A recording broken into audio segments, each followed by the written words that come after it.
Hello and welcome to another engaging edition of Jamaica Magazine.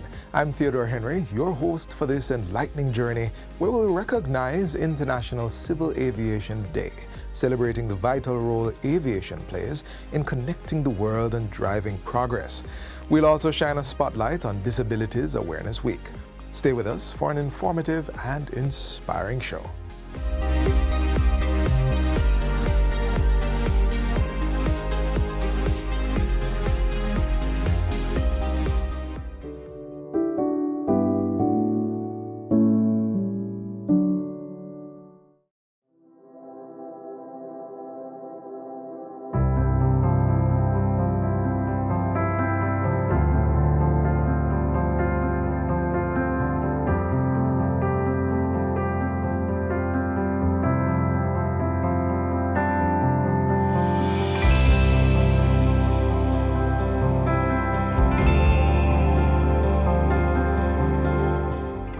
In a fast-paced world, it's easy to act on autopilot.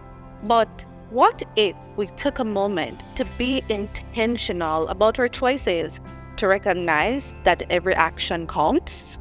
Small intentional actions can create a ripple effect.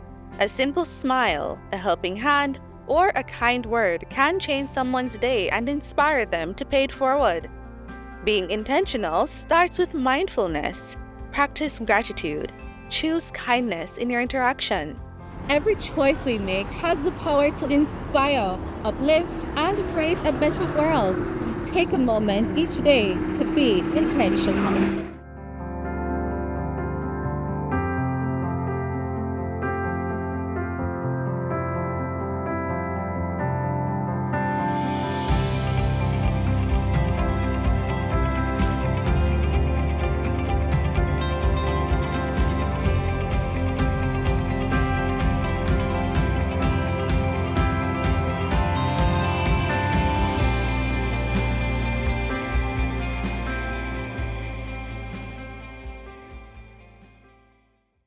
Thanks for staying with us. Justice, a universal concept with a singular ideal. But what does it look like in the Caribbean? Join us as we explore this profound question through the lens of the Caribbean Court of Justice, uncovering its unique role in shaping justice across the region.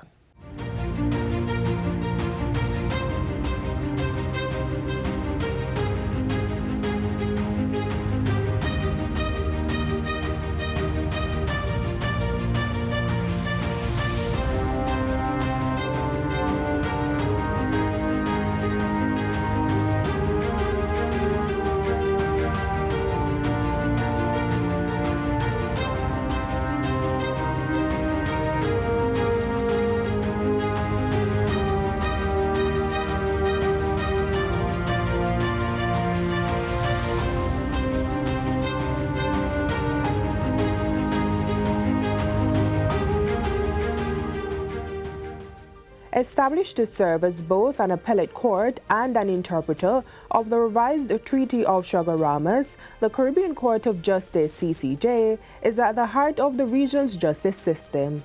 The mission of the court is to provide accessible, efficient justice for the people and states of the Caribbean. A primary goal of the CCJ is to create a judicial system that resonates with Caribbean values and realities. A Caribbean court, and a Caribbean court that has on it some of the best minds, judicial minds in the region, must be more effective at interpreting Caribbean law than a court that is based in London. Still, challenges remain. Some Caribbean nations have yet to adopt the CCJ as their highest appellate court. Constitutional hurdles such as parliamentary approval and referenda are major barriers. So far, 5 Caribbean states, Barbados, Belize, Guyana, Dominica, and St. Lucia, have accepted the CCJ as their apex court. Antigua and Barbuda and Grenada, for example, these countries, their constitutions absolutely require not just a qualified majority in the parliament, a 2/3 majority in the parliament, but they also require a 2/3 majority at a referendum. That's a very steep threshold. Misconceptions and differing opinions about the CCJ have stalled its expansion. Some believe that judges may be influenced by local politics or are not as skilled as those in foreign courts. If a dispute arises in the Caribbean, the people who judge that dispute should be able to understand the mores, the aspirations, the culture of the Caribbean in order to give the best possible answer to how judicial policy should be crafted in relation to that dispute, that area of law. The judges on the Caribbean Court of Justice are selected by a very rigorous process. They are independent. I, Chantal Patrice Ononu. October 29, 2024. Jamaica's Justice Chantal Ononiwu took her place as one of the region's top judicial minds. Her appointment symbolizes not only the CCJ's commitment to justice, but also the ongoing effort to solidify a Caribbean legal identity. Taking the oath of office as a judge of a region's highest court is very significant to me personally and professionally. I have a long-standing commitment to regional integration and the development of CARICOM, and I really respect the role, the pivotal role that the Caribbean Court of Justice plays in advancing the rule of law and building Caribbean jurisprudence. Justice Ononiwu brings a wealth of knowledge to the court, particularly in international trade, a cornerstone of CARICOM law. Her appointment also brings gender balance to the bench, a significant milestone in Caribbean judicial history. She is the third female judge to sit on the CCJ's bench and the second Jamaican to hold such a post. Women see things, life, through different eyes from men, and in securing justice, it is always good to have both male and female perspectives looking at the same problem. Beyond her duties on the bench, Justice Ononiwu is committed to legal education, believing it plays a crucial role in the court's mission. The court has a very important role that it plays with respect to judicial and legal education across the region, and particularly when it carries out those functions, there is widespread engagement with stakeholders across the region. I could mention, for instance, the work of a number of affiliated institutions of the court, like the CCJ Academy for Law, which really does a lot of work with respect to, seeking to advance the development of legal regimes that are supportive of sustainable regional development. As the CCJ approaches its 20th anniversary, its judges continue to champion a justice system that serves Caribbean citizens. Justice Ononiwu's arrival brings new energy and perspectives, promising a future where justice truly reflects Caribbean values. My primary goal really is to adjudicate cases fairly, competently, impartially, and with integrity. That really is my primary goal. The decisions that I will make as a judge will impact lives, they'll impact freedoms, they'll impact rights, property. The Caribbean Court of Justice and its judges remain dedicated to justice for all, shaping Caribbean jurisprudence for generations to come.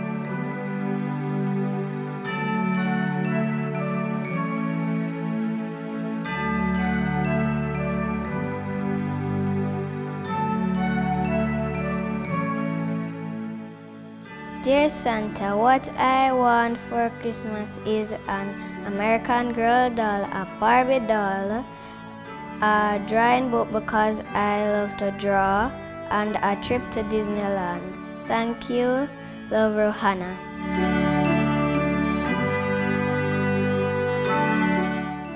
My letter to Santa. Dear Santa, I would like to request many books on animals and or nature-related topics. A telescope to observe the beautiful night sky would be useful too. My biggest request is to obtain a pair of binoculars. One of my favorite hobbies is to birdwatch. I love seeing the vibrant colors and curious nature of the birds. I am extremely grateful for all of your Christmas magic, and I hope I am not on the naughty list. Warm regards, Jonah Marks.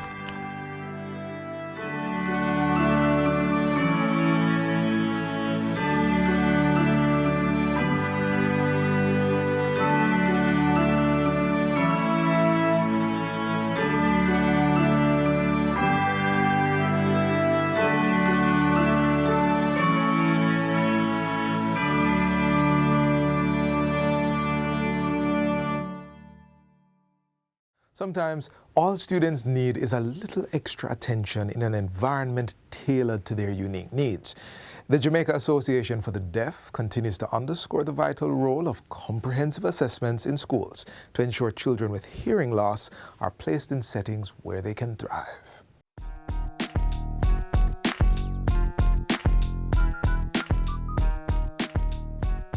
At the Jamaica Association for the Deaf, one of the things that's very critical to us is education of our children.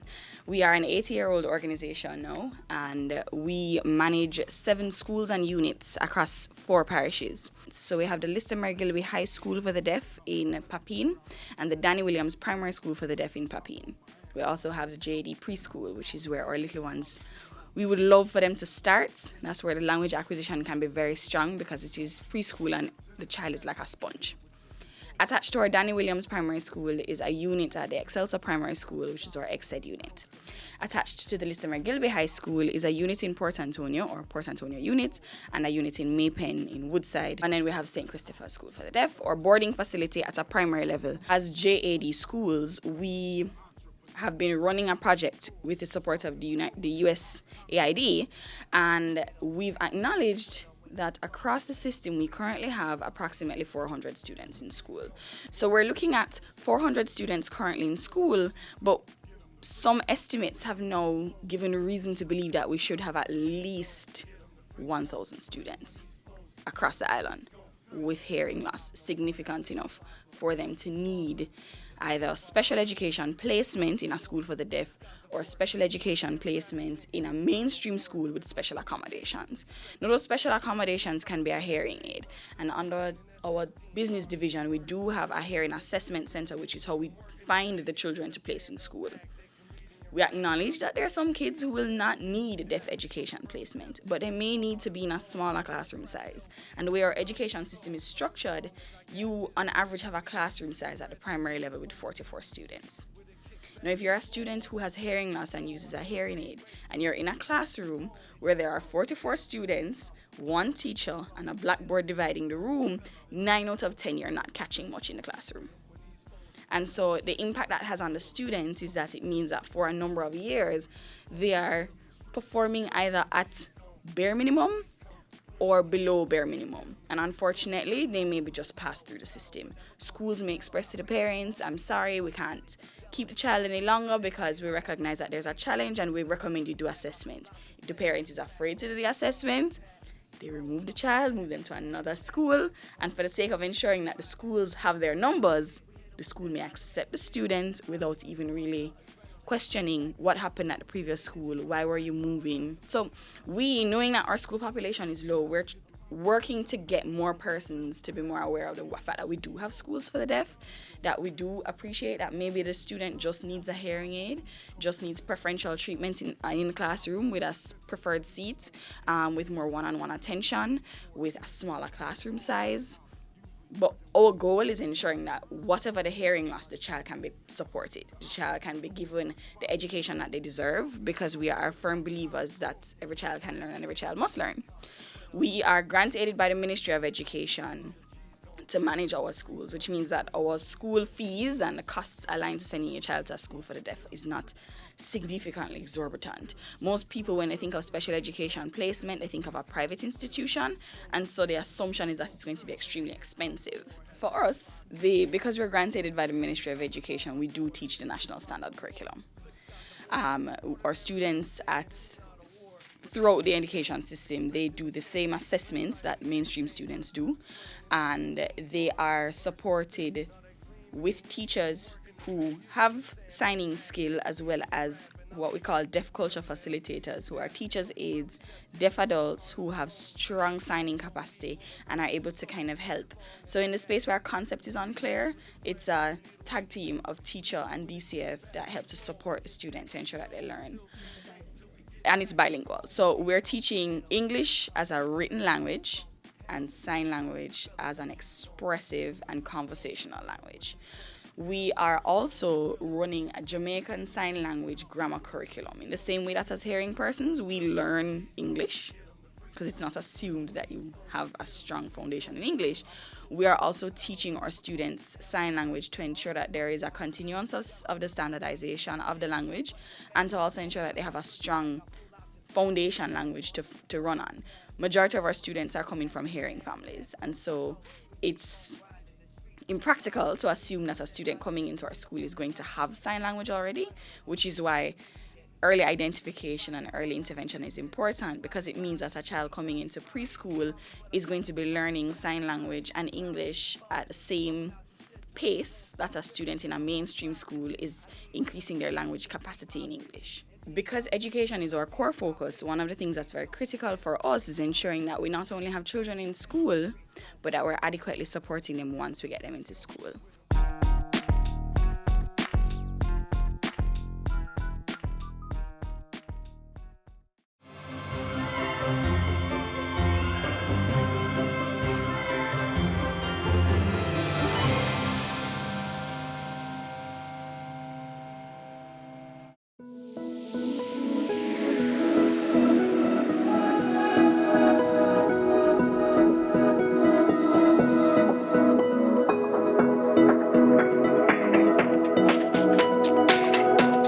Built out a host of drones, a fleet of drones that we use to manage our land resource, and they include small drones like the DJI Mavic 2 that I have, and also the larger drones like the DJI Matrix 350. The National Land Agency, NLA, utilizes drones to effectively manage land resources through inspections. For smaller properties, the NLA employs smaller drones. In contrast, for larger properties, the agency opts for larger drones that can cover more ground and conduct longer flights to map extensive areas. The NLA integrates drone technology across several departments. It uses drones for land valuation, inspections, and deratings. Additionally, the drones assist in property mapping, cadastral surveys, and topographic surveys. The agency's estate management division also benefits from this technology, as it aids in managing various properties and land leases. We've also incorporated the technology in hydrographic surveys. So we're mapping many of our piers, many of our nearshore harbors, and we're using the drone technology to assist the hydrographers as well in their work. Additionally, we have implemented a drone pilot training course where individuals can come and they can be trained as drone pilots. That's a tremendous course. It actually has taken off very well. It's a 3-week course and it's a premium course. So we do advise that persons can come and become a part of that course, and when they leave, they'll be certified drone pilots. Our HR department, they have a form that can be filled. So once someone has an interest, they can give us a call, and we can actually give them the information as to how to sign up for that course. Currently, the cost of this course is 150,000 Jamaican dollars. We have kept that cost for the last 3 years, and this is a premium course. It's worth much more than that. When an individual comes into this course, They will learn the theory behind drone technology. They will learn how to do drone maneuvers so that they can be safe while flying. They will learn all the rudiments of the drone and how it works. They'll also learn the legal requirements. So they'll learn how to apply for a permit to fly. They'll learn how to operate within the airspace, which most persons who are flying drones do not understand that there are laws, regulations, do's and don'ts. So it's a very packed course, and the persons will leave as robust pilots.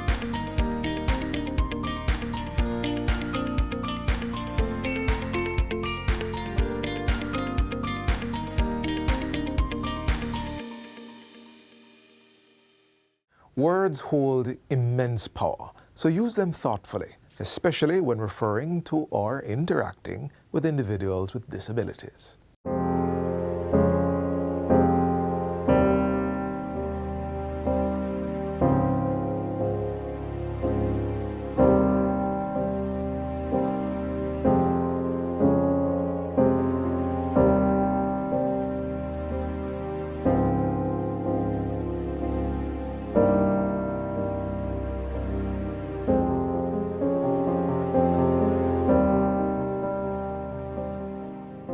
Words can hurt, especially for those among us with a disability, each with their own condition, which may make them stand out but should in no way have them left out. Hurtful language, intentional or not, can make people feel excluded and be a barrier to inclusion, equality, and equity.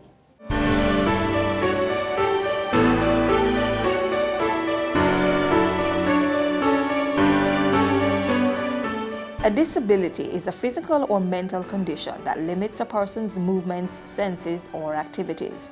A disability is not a human being or group of people. With that understanding, it is never respectful to say a disabled person or the disabled. In addition, do not use the term impaired.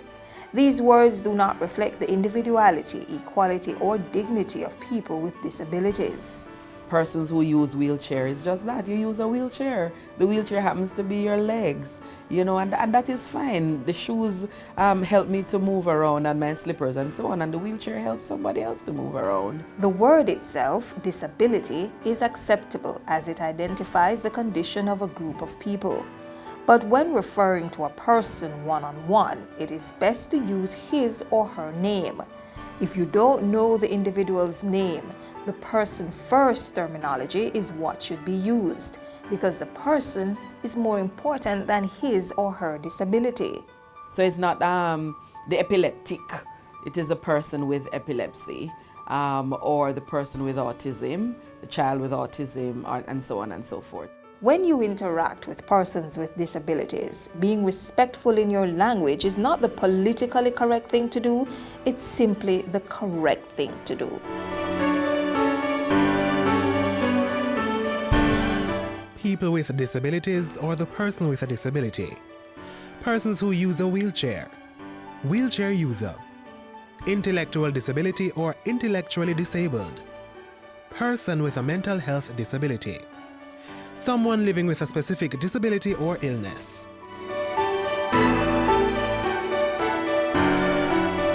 In addition, when talking about places with accommodations for people with disabilities, use the term accessible. Do not use disabled or handicapped. For example, it is proper to say accessible parking space or an accessible pathway. And consider this. If you refer to someone without a disability as normal, what does that make the person with a disability? Over time, the use of language and words describing persons with disabilities have changed. As we all seek acceptance and respect, we should do our best to keep updated on the terminologies that do not dehumanize each other. If in doubt, ask. That man or woman with a disability will be happy to tell you what he or she is comfortable with being called. This fosters respect, tolerance, and prevents unnecessary embarrassment.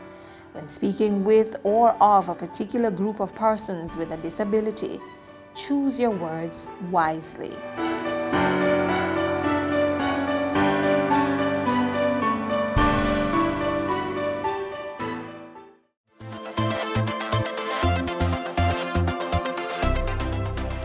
D-E-A-F. Deaf means what? D is for determined. I know my role. I will go in pursuit of my goal. E is for empathetic.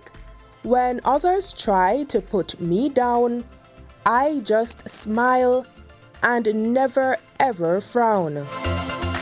A is for ambitious.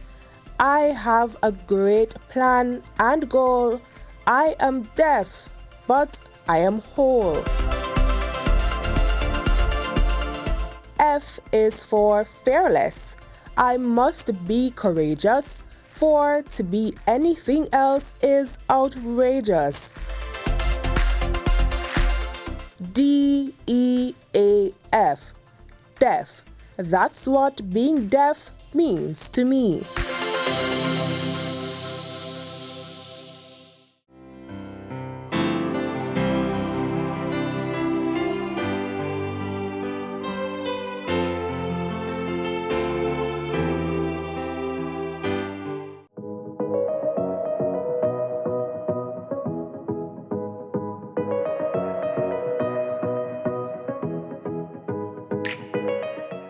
So it is important for us at JCA that our customers are treated fairly, right? And we know it's easy. I'm being frank, it's easy to blame customs for everything. But how do you verify whether customs is charging you or not? There's what we call a reference number, or we call it a C number. So if it is that you import anything, the de minimis is now $100 US. So if you import something that is $99 and your courier is saying that customs has charged you, ask your courier for the C number, go onto the customs website and check or download the mobile app, type in your reference number, and you are able to see what the payment was. Your courier must provide you with a customs invoice.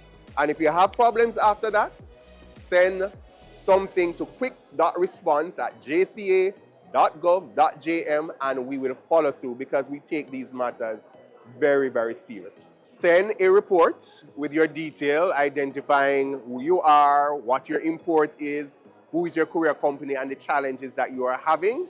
And what we will do as the regulator, as the persons who authorizes courier companies to submit documentation on your behalf, electronic documentation, we will investigate. And I can tell you that our CEO has taken a zero-tolerance stance against freight forwarders, couriers who are perpetrating these type of, I call them offense, against the customers. And there are avenues that are available if they continue to do these things, that there is redress and there are things that can be done. For example, we hope we don't get to that, but the commissioner has the power to suspend their access to our platform where these declarations are submitted. So we urge the courier companies, comply, treat your customers well, give them the correct information, and there's still opportunity for you to continue to make a wonderful living from the trade.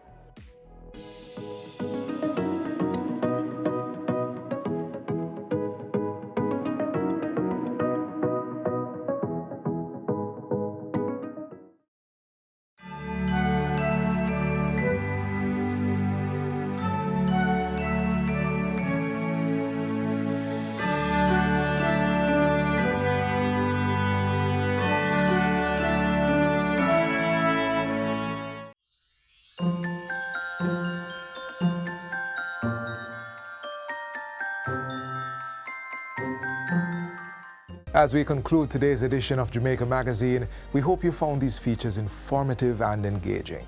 Please stay connected with JIS through our website at jis.gov.jm and on social media. On behalf of the production team, I'm Theodore Henry. Have a great weekend.